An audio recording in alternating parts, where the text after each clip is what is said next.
Hello, everybody. I can see the names are starting to come in now, and thanks a million for joining us this afternoon. I'm just going to let it run while we get some more people joining us. They're rapidly coming in. It's like I imagine it like opening doors to the convention centre and everybody rushing forward at once. Again, another exciting and interesting seminar. I'm really looking forward to this one.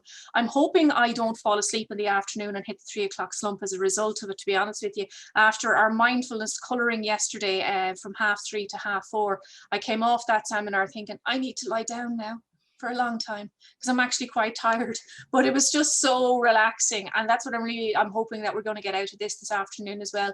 And then of course, don't forget, this afternoon, if you're still around, from 4 to 5 we have our laughter yoga and laughter workshop with Louise Birchall. I'm really looking forward to that one. Love a good old belly laugh, me. Okay, well, we have like I said, there's still people coming in, but while that's happening, I just want to introduce you to our speakers today. We have the wonderful in-house dietitian with us today, Sarah Keogh from the Celiac Society. And also we are absolutely delighted to have Aideen Burke with us as well, a mindful eating coach. And we're really looking forward to hearing what the girls have to say about mindful eating and what we're putting into our systems.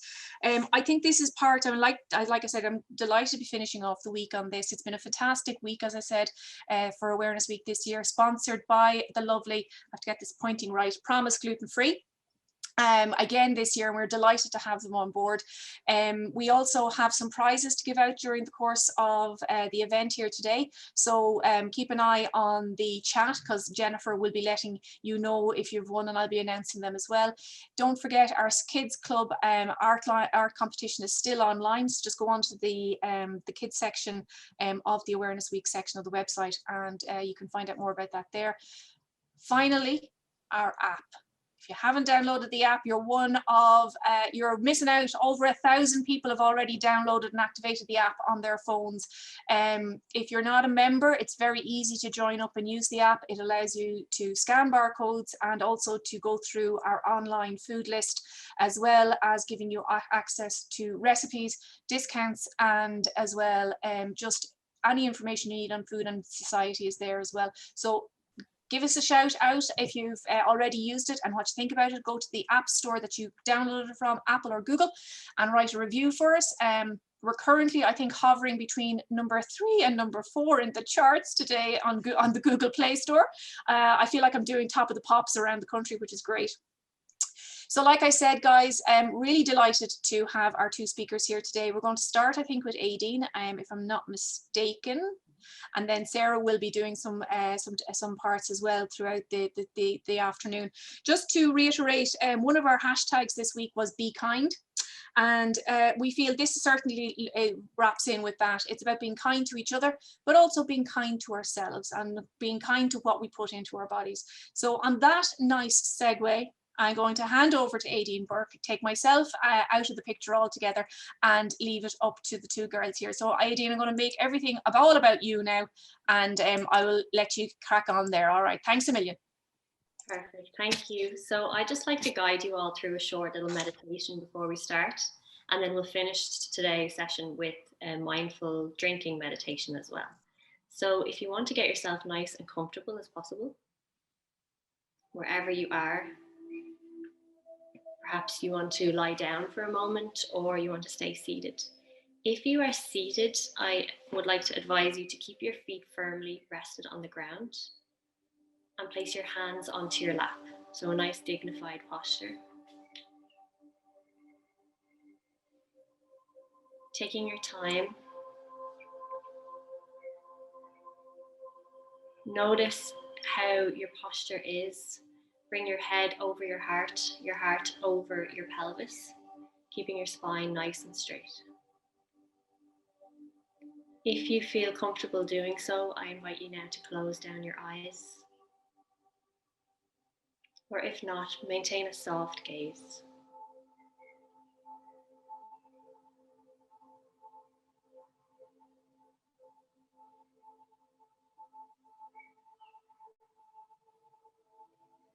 I invite you now to bring your awareness to your breath. Do not try to change it or alter it. Just start to notice where your breath is today. Is it fast? Is it slow? Where does the inhale come into the body and where does the exhale leave the body?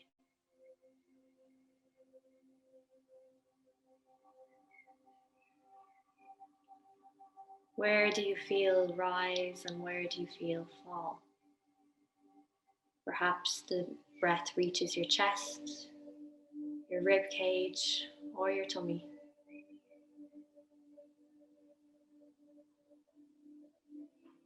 Breathing in and breathing out.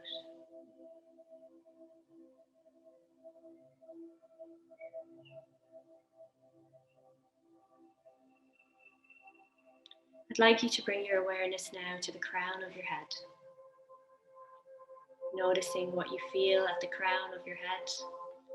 And follow this down to the back of your head, where your skull reaches your spine.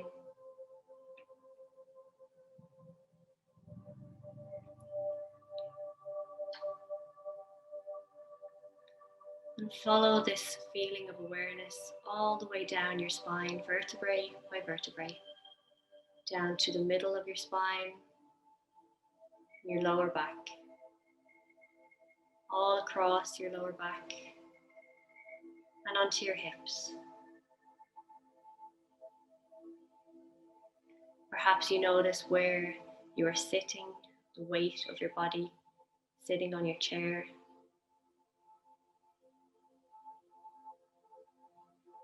And follow this awareness now down the backs of your thighs, the backs of your knees, your calves, heels and ankles, across the soles of your feet, and onto all 10 toes. Bring your awareness and your focus across all 10 toes, noticing what you feel. And feel this awareness come up the top of your feet, onto your shins, all the way up to your knees, the inside of your knee, the outside of your knee, and onto your thighs, your hips, across your tummy. Take a moment to notice how you feel in your tummy today.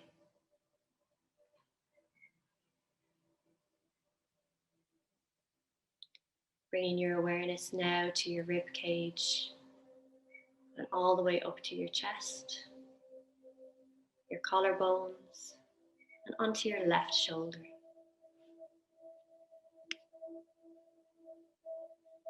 All the way down your left arm, elbow, lower arm, and wrist, and onto your left hand. Notice what you feel in your left hand.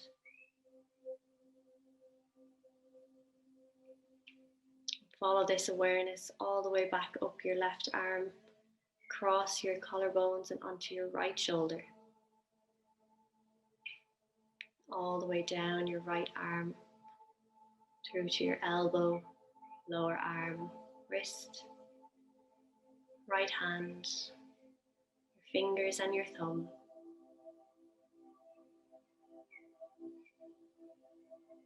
Bring this awareness all the way back to your shoulders. Allow your shoulders to release again from your ears a little bit further. Bring your awareness onto your neck, your throat, your chin. Perhaps you're holding tension in your chin or your jaw. Just take a moment to allow this to release. And follow this focus onto your cheeks, your nose, eyes, eyebrows, forehead, ears, and all the way back to the crown of your head. Feeling calm, relaxed, and centered.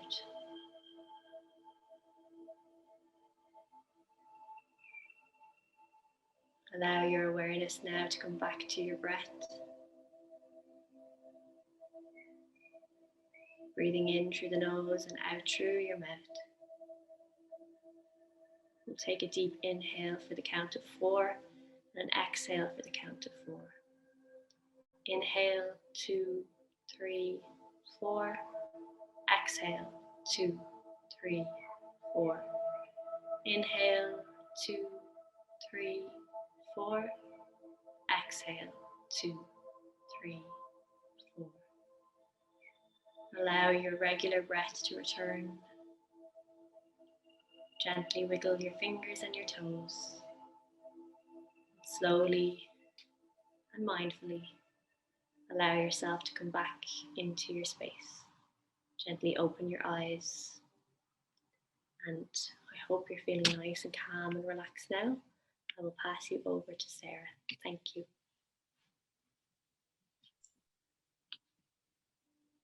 That's lovely, Aideen. Thanks for that. Hard to get warmed back up again to start my section. So I hope everybody is ready for this. So you're all children relaxed and listening. So I'm going to talk to you now about feeding your mental health. And I'm going to pop up just some slides for us to take a look at with it. And really what I want to look at in this section is some of the foods and nutrients that will actually be really helpful for us in terms of managing our energy levels, managing how we feel, and maybe dealing with some of the mental health issues, like things like anxiety that we come up with.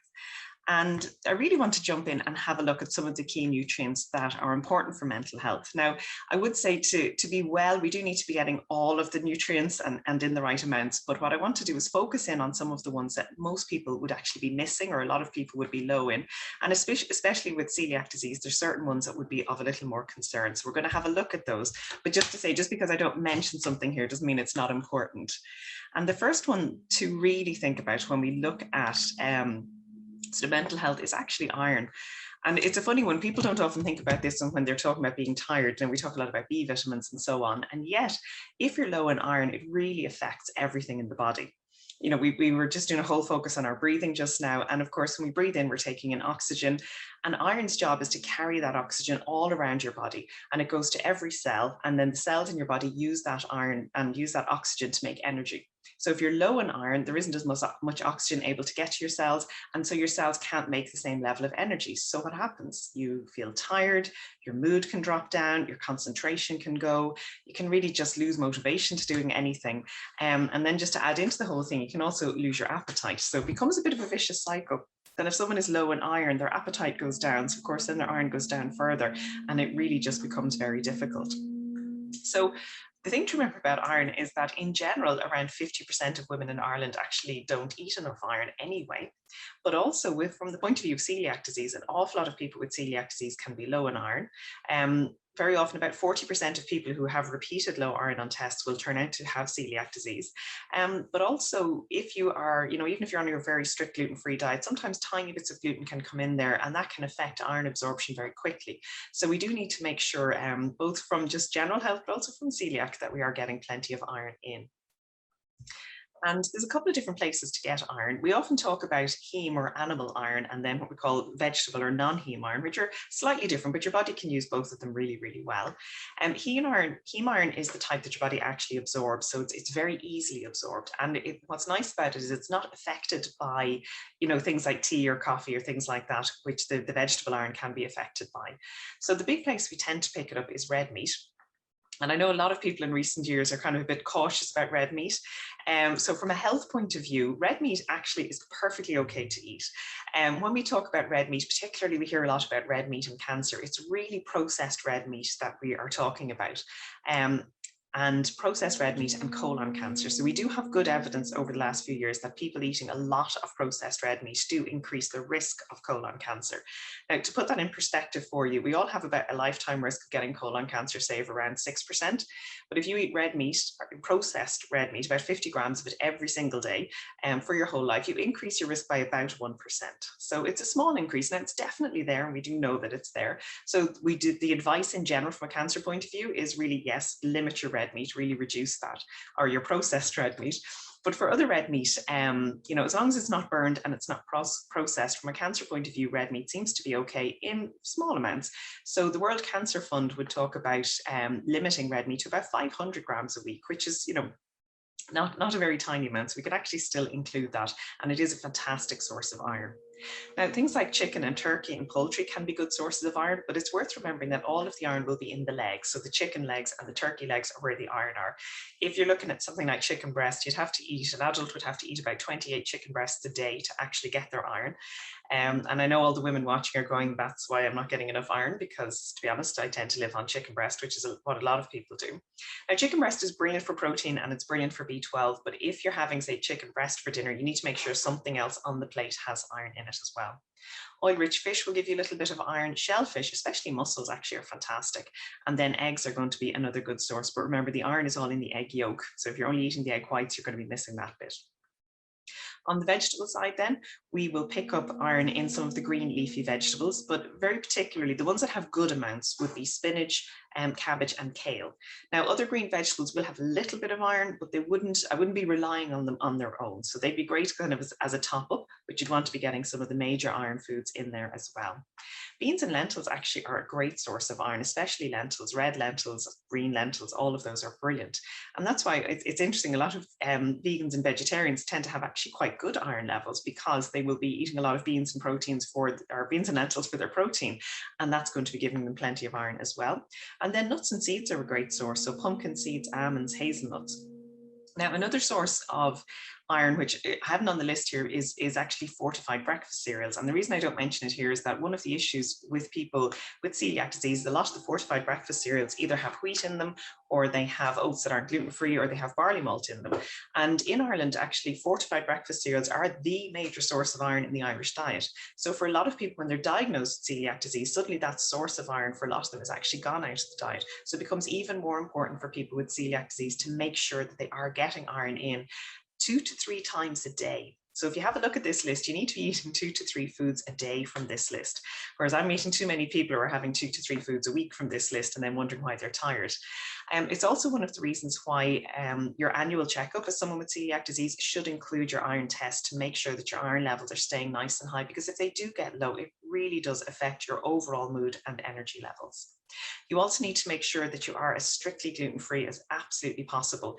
You know, when we talk about the lining of the gut being affected by celiac disease, you know, it has to be quite badly affected before things like protein are affected, but iron will be targeted. Really, your body's ability to absorb iron tends to go first, that and calcium, if there's any gluten coming in. So really just keep an eye that you are, you know, using your app, using your food list, and making sure that your foods are all nice and gluten-free. The next nutrient that we look at for mood is vitamin D.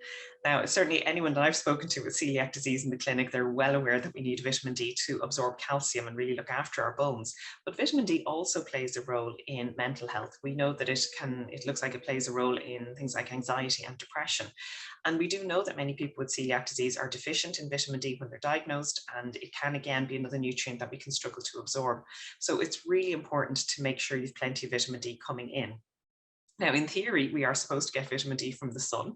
And I think if we had anything like the kind of sun we need in Ireland, we'd be fine. But unfortunately, we kind of have 2 problems with sun in Ireland. The first one is the sun that hits Ireland from October right through to March is too weak for us to make any vitamin D. So a sunny day in November is of no use to you. But then the sun is stronger, so March to September, so where we are now in May, the sun is stronger, but we get so much cloud cover and so much rain that we still don't make enough vitamin D. And of course, we have all the recommendations now to wear sunscreen so that we don't get skin cancer. And I'd highly recommend that. I worked for a few years in a head and neck cancer unit, and I'm telling you, wear your sunscreen. Now, you can get vitamin D in foods, but it can be a bit of a struggle to get everything that you need. So good sources of vitamin D would be oily fish like salmon or mackerel. You'll also pick up some vitamin D in eggs, but to be honest, you'd have to be eating them, a lot of them, a couple of times a day to actually get all of your vitamin D. So I'm not recommending you do that. To be honest, this is the one place where you do need to take a supplement. So from today, you know, it could be a vitamin D tablet from the chemist. Cod liver oil is actually a good natural place to get it. Or if you are a milk drinker, so a lot of the milks have fortified. If you have a look now, quite a few supermarkets have own brand fortified milks that actually have vitamin D added. So they're quite good because a glass or 2 of those a day will actually cover you for your vitamin D. So just make sure you are getting that one topped up for yourself every day. The next nutrient to look at for mood is going to be omega-3s, and very specifically the type of omega-3 that we get in fish. It's interesting, if you look at your brain, I don't know if you know that your brain is mostly made out of fat. So your brain is actually about 60% fat, but most of that fat is the omega-3. Now, the crucial time for your brain, to be honest, is while your mother was pregnant with you, because you're going to make 75% of your brain cells before you're born. The other 25% then are in place by the time you're 1 year old. And after that, it's up to you to keep topping up the omega-3s in your diet so that you actually keep your brain nice and healthy. When we look at people, for example, who get Alzheimer's or dementia, they have much lower levels of omega-3s in their brains compared to people who don't. And if you eat a lot of fish or you take fish oils throughout your life, your chance of getting Alzheimer's or dementia goes down by almost 45%. But what about right now and today? Well, we know that omega-3s are really important for function right now. So when we talk about things like anxiety and depression, and we know that when people have low levels of omega-3s, they are much more likely to have anxiety and depression. And there's some really good studies looking at using omega-3s from fish as part of treatment for things like anxiety and depression. Now, it's not going to completely remove it, but it's definitely something to add in. And also just irritability, but even just day to day, even if you're not someone who's at the point where you're feeling very anxious all the time or you're struggling with depression, we do know that people who are taking their omega-3s or eating their fish have better focus and better concentration, and just mood generally is a little bit better. So we really, really need to get these in. So where do we go to get them? Now, by far the best place to go for omega-3s is going to be your oil-rich fish. Now, white fish like cod and haddock, they don't have a huge amount of omega-3. They do a bit, but it's not a whole lot. So it's brilliant if you can add in things like salmon, mackerel, herring, sardines as well, and ideally twice a week. Now, the good news is it doesn't matter what you do to them. So whether these are fresh or frozen or tinned or whatever you do, they will keep the omega-3s. The one exception is tuna. Now, even fresh tuna wouldn't have a huge amount of omega-3 anyway, but tinned tuna generally has very, very little. But tinned salmon or sardines or mackerel, they're going to be good sources of omega-3s as well. And generally the ones in brine and sunflower oil will be gluten-free, so they're fantastic. Nuts and seeds I'm going to mention, because if you do look up omega-3s, these will always pop up. But if you have a look here, the type of omega-3 that we get in nuts and seeds, this ALA, is different to the type that we get in fish, and unfortunately it's not as useful. Now, it does have benefits elsewhere in the body. So ALA, this plant omega-3, is brilliant for doing things like helping to lower cholesterol, and so there's lots of benefits there. But when it comes to the brain, unfortunately, we just don't see the brain benefits from plant omega-3s. So it's really important to try and get your fish in. So if you can eat your fish, that's definitely best. But if you're someone who just absolutely hates fish and it's never going to happen, I would add in a good fish oil supplement. Now, just read your labels carefully though, because a lot of omega-3 supplements are linseed or flaxseed oil, which, as I said, well, benefits elsewhere, but not going to have benefits for the brain. So really great if you can actually get your fish or your fish oils in to help look after your mood.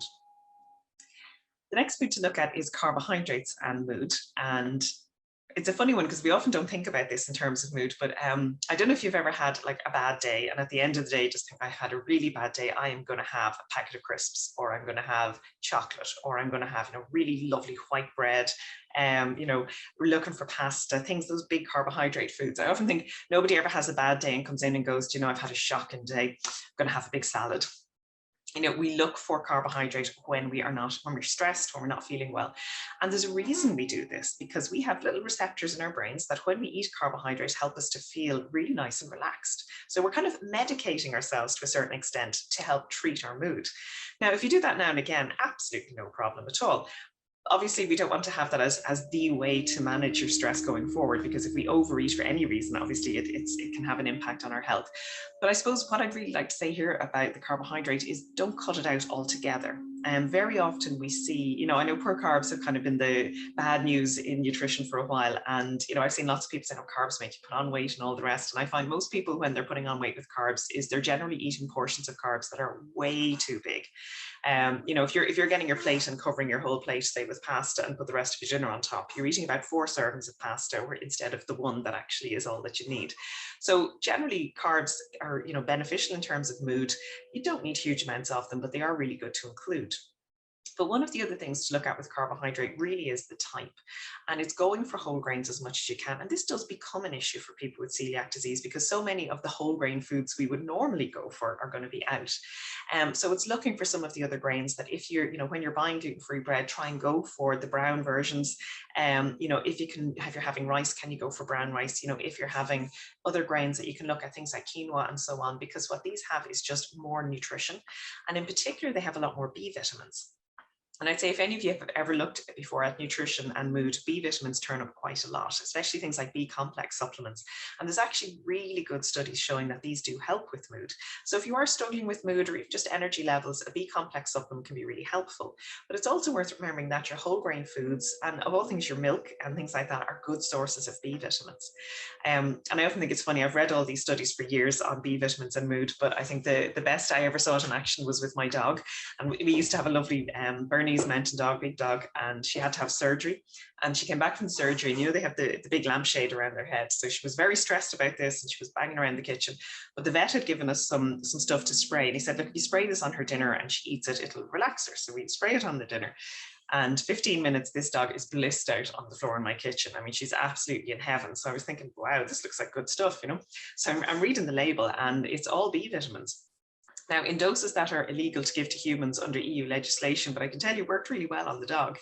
Now, I'm not recommending we go out and get dog relaxation medicine, but I would say to you, let's have a look at the B vitamins, the whole grains when you can, within what you're doing. And then, really, if you do want to look at something like a B complex, I mean, nutritional yeast is a fantastic ingredient to add in. And I know our chef, Frances, has been putting recipes together, and she has that involved in quite a few of the recipes. And one of the reasons that it's in there, because we're looking at B vitamins as a nutrient that are often quite low in people with celiac disease as well, especially when they're just diagnosed. So there's lovely ways just to top those up. Now, couldn't actually talk about this without actually having a look at alcohol as well. And I think alcohol is one of those things that unfortunately does temporarily make us feel a little bit better, but a little bit like too much carbohydrate. It's not going to be a long-term solution to stress and anxiety. The big issue with alcohol, I suppose, in Ireland is the way that we go at it. We often hear people say, oh, a little bit is good for you. But, the WHO came out there a few years ago and they said, right, alcohol is officially carcinogenic and we should all stop drinking. I often think that never made major headlines in this country.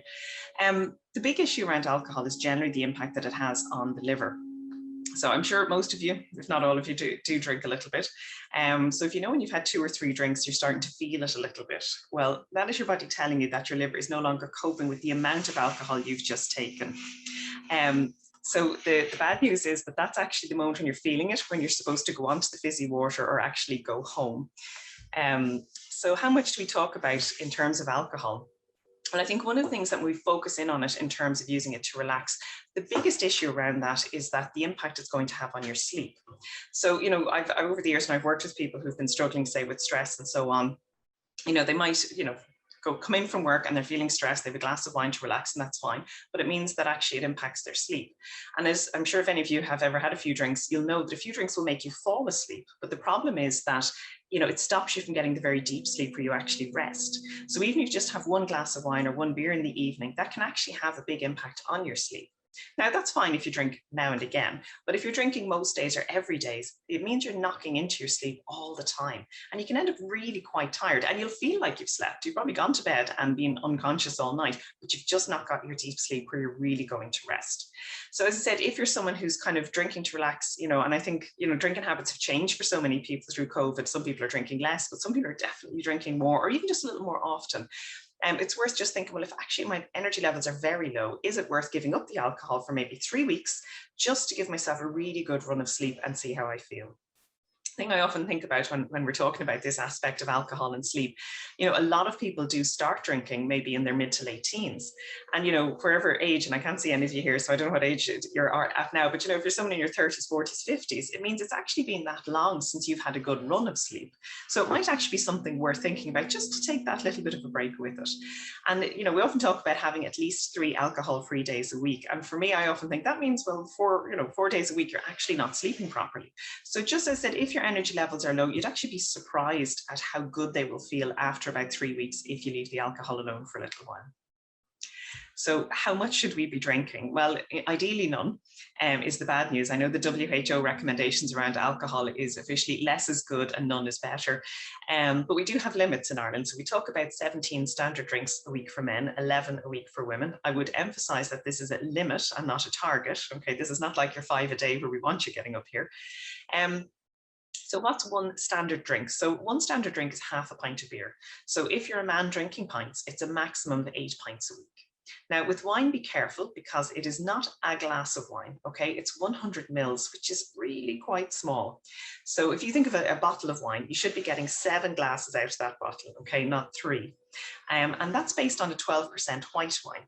If you're having like a bottle of red wine and that's maybe 14.5%, that can actually be getting up to nearly 9 drinks in there. And I think we see a lot of people with wine over drinking. They're drinking more with it in terms of alcohol, because I think most people are not aware of how much alcohol there actually is in a bottle of wine. And in Ireland, we tend to think about wine like beer and we drink it like beer. You know, we tend to put it in big glasses, we tend to gulp it, whereas wine is a spirit. Okay, you've got to be thinking about wine more like whiskey, so small glass and sipped. Because if you actually go out and have a whole bottle of red wine on your own, that's the same as almost having, 8 or 9 gin and tonics.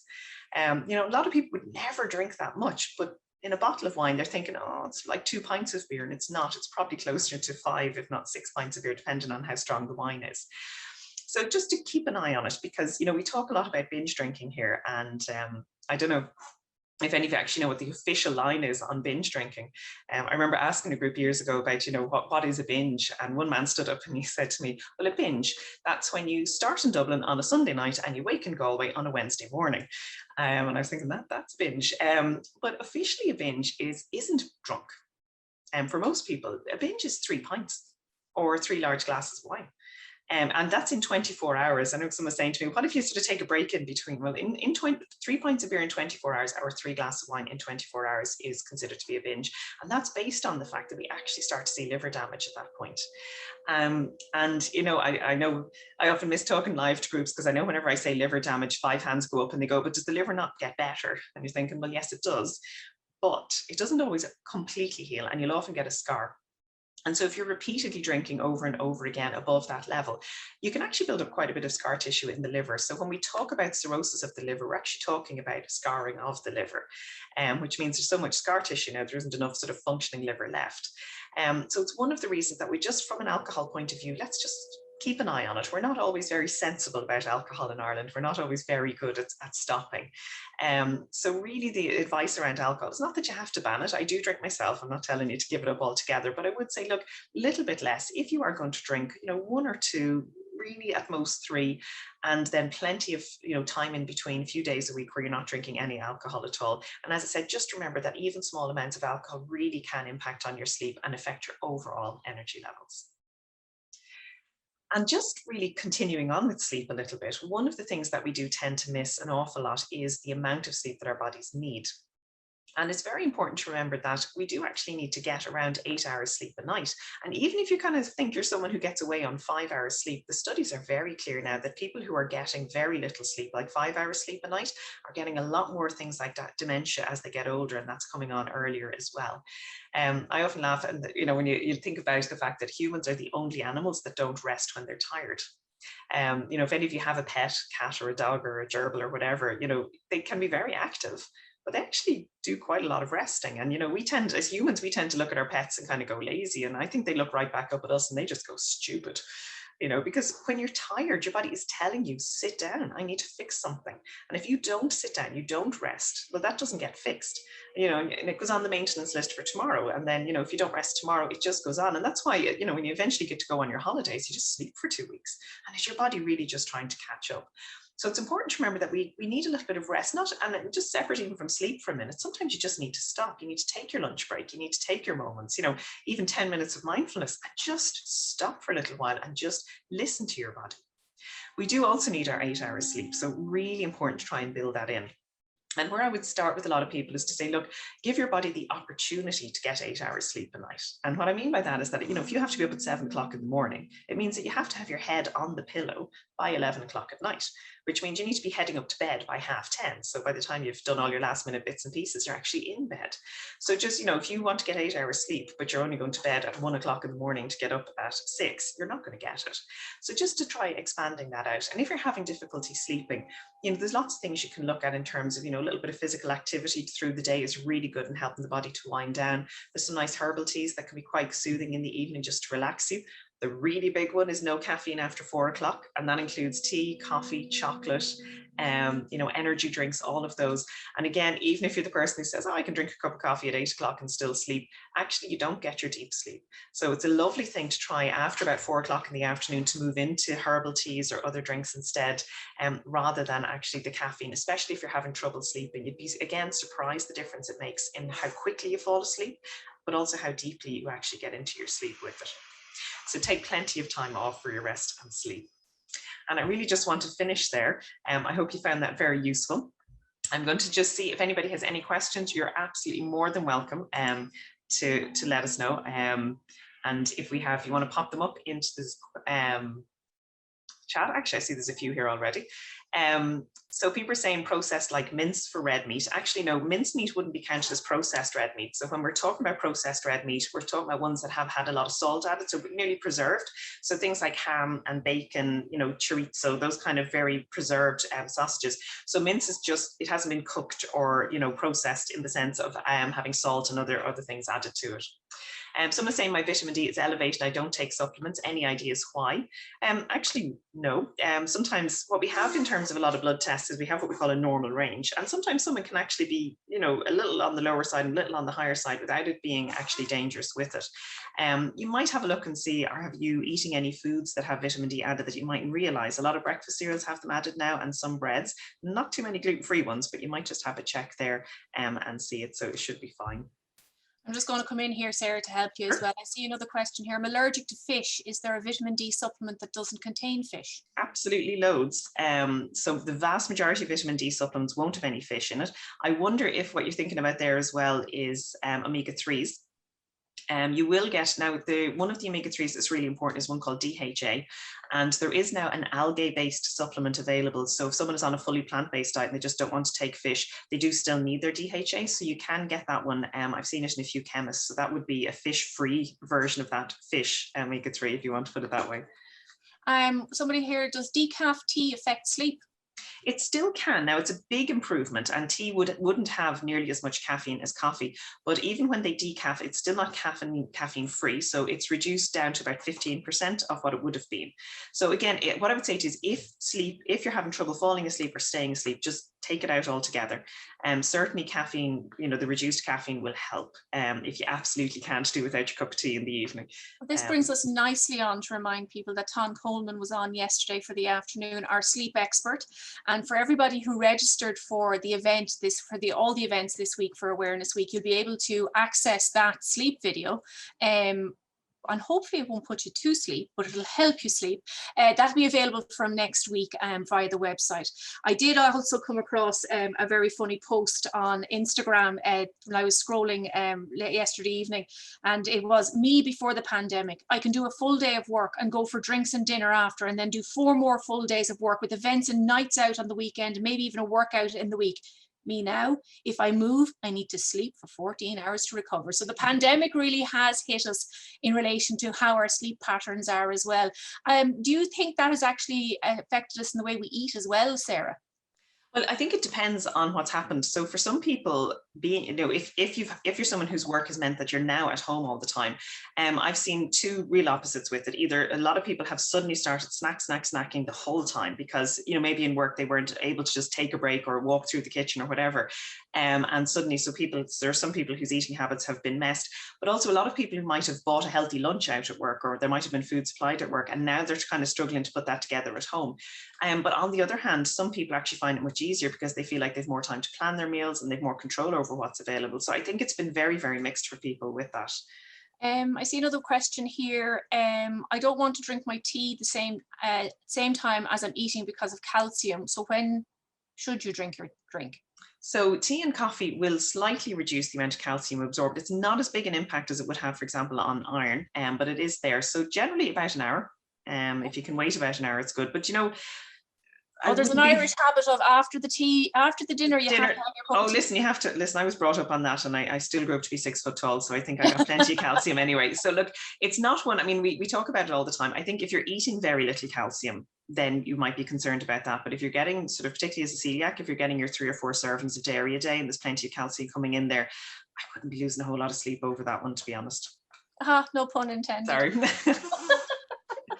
I'm just wondering, while we're on the call, as I said, there were going to be prizes given out, and while we're here now, we've already picked out the winners.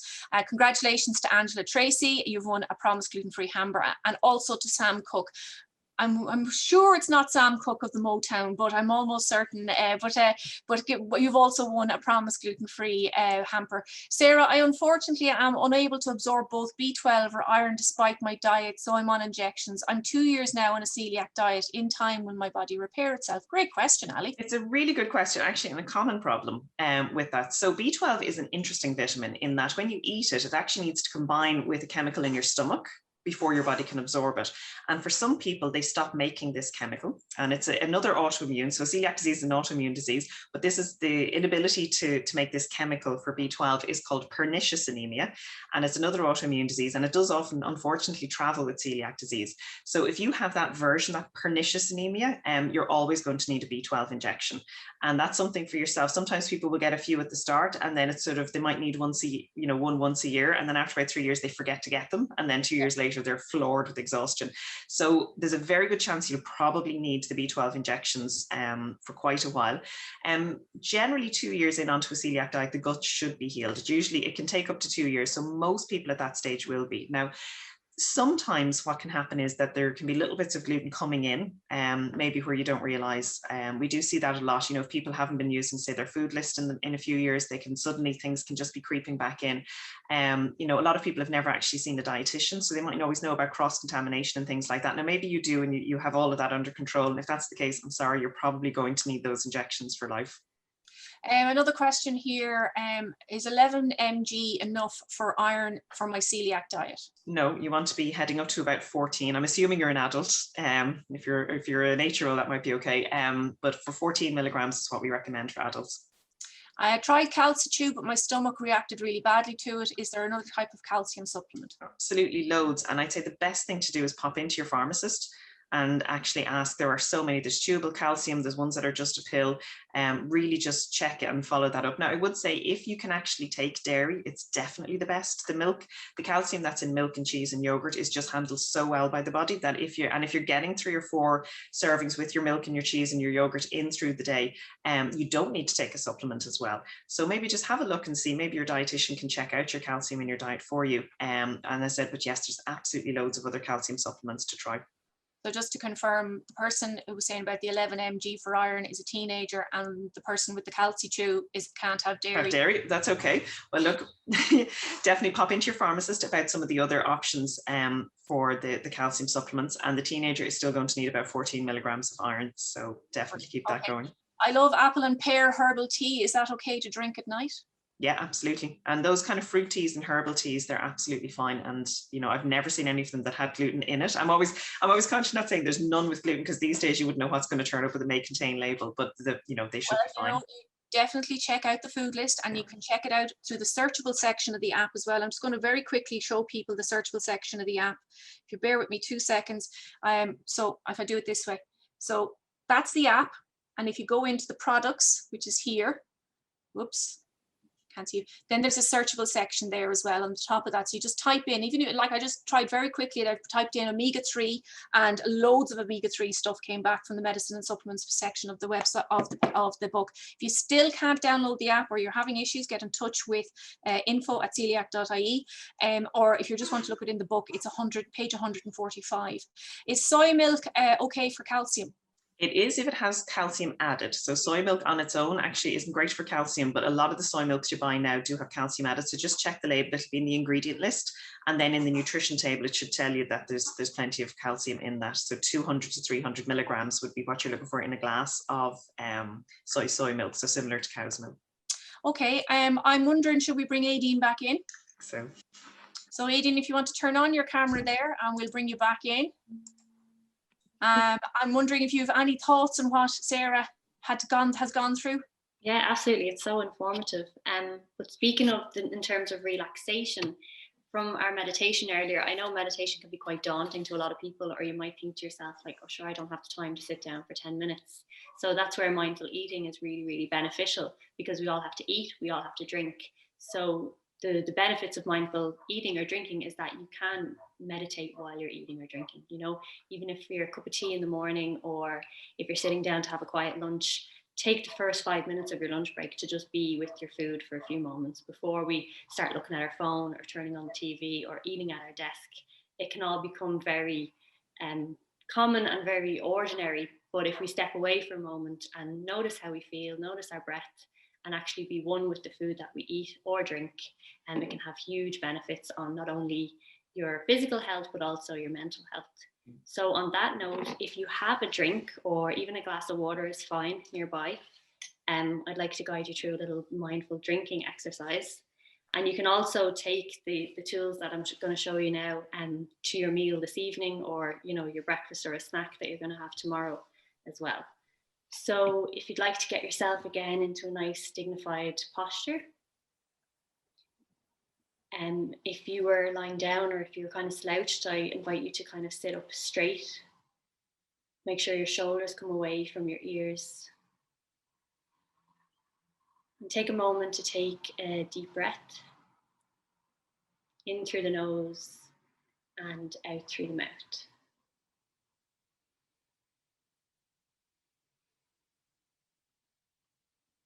And I'll just allow, if you've popped off to get a cup of tea or a glass of water, I'll just allow a few moments for that. In the meantime, those of you still with me, just focus on your breathing.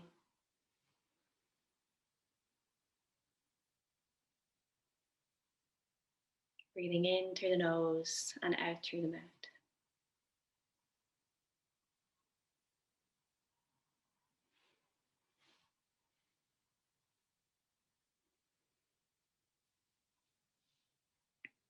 I'd like you to take whatever cup or glass you're using now into your hands.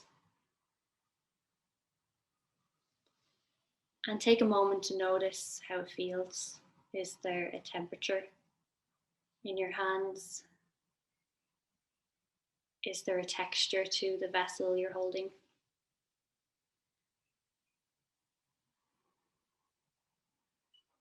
Perhaps you move it from one hand to the other, just noticing how it feels. Bringing your complete awareness to your cup or your glass. And then take a moment to notice the color of what you are holding.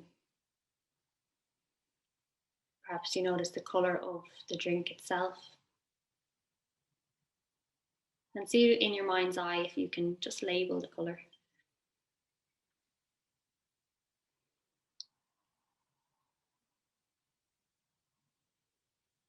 And take a moment to notice any texture there might be, if any.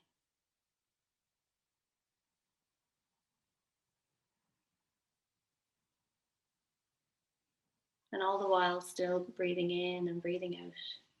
Take the glass or cup up to your nose and take a deep breath in, noticing the smell or aroma of the drink. Perhaps it's strong, perhaps there's no aroma at all.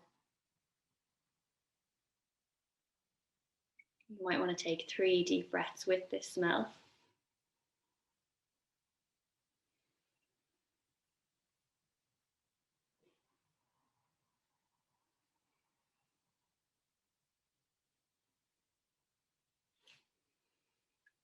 I invite you now to bring your cup or glass to your lips and take a drink.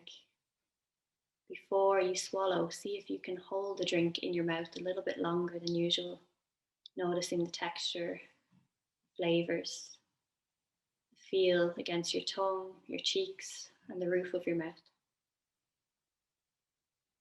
And then very carefully allowing it to glide down the back of your throat noticing how you feel. Often in this practice, a lot of memories might arise. Memories of food or drinks that you've eaten in the past, happy occasions, holidays. Take a few small sips in your own time now, noticing each time the texture, flavor, mouthfeel.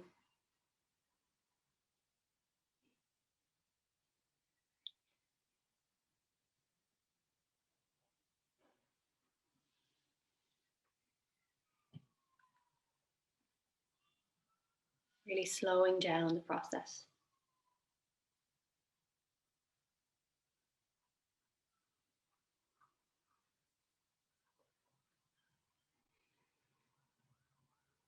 And you can repeat this as many times as you wish, or you might just want to use it for the first few sips of your drink.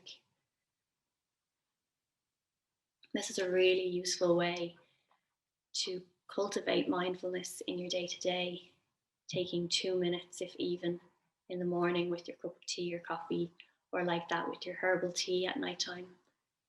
Turning away from distractions. We often sit with the phone in one hand and our cup of tea in the other. We're on the go. So taking the first few moments, as we all have busy lives that we need to attend to, we're no good to those busy lives if we're constantly running and running. So if we can take a few moments and cultivate that mindfulness and have our own little form of meditation with whatever we eat and drink. So if anybody has any questions, feel free to ask. If not, I will hand you back now to Jill and to Sarah. Thank you. Oh, I'm ready for bed. I'm so relaxed. It's just the whole process of just monitoring your breath, of just being in the moment. I just find that so powerful. It's amazing. It really is. I just think that you're right. I'm one of these people who tends to hoover my food, but I really need to get back to the whole idea of enjoying it, feeling it, tasting it, smelling it, because it's all those senses are so important to well-being. Really is. I don't see any questions. Other than beautiful. Thank you, Aideen. You have blissed out our entire audience, completely blissed out our entire audience. So the meditation was fantastic. Thank you very much for that, Aideen. Thank you very much to Sarah for yet again another one of your fantastic talks. We can't big Sarah up enough, because every time she gives a talk, it's literally, people think it's amazing, which it is, because Sarah gives such great information and great tips, which is fantastic. I want to say a huge thank you to you both for your time this afternoon and for taking your lunchtime to do this. And for everybody who joined us on the call today, thank you for taking your lunchtime to talk, to listen in and to participate. Again, thank you to our sponsors this week, Promise Gluten Free. Again, well done to Angela Tracy and Sam Cook, our winners. Don't forget, download the app, leave an app review on the app stores, check out our 3-year strategy in the member section of the website, and the Kids Club competition is running all of next week as well, so don't forget to get the kids involved in that. If you have any questions or queries in relation to anything that was talked about on the call today, on the seminar today, drop a line to info@celiac.ie. Aideen is easily found on Facebook, Twitter, Instagram, LinkedIn, all the social media platforms. She's available for talks with teenagers in schools if you do want to use her in the future, any parents on parents committees out there. And Sarah, of course, is available, still available for dietitian appointments. And like I mentioned throughout the week, keep an eye on our notifications. There's something fabulous happening in June in relation to the dietitian clinics. And on that cliffhanger, and engagement piece, I'm going to leave you all now and again say thank you very much, and tune in later for our laughter workshop. Aideen, Gurmila Mahagut, Slogafol, and Sarah, talk to you soon. Take care of yourselves. Thanks. Bye-bye. Bye-bye. Bye-bye.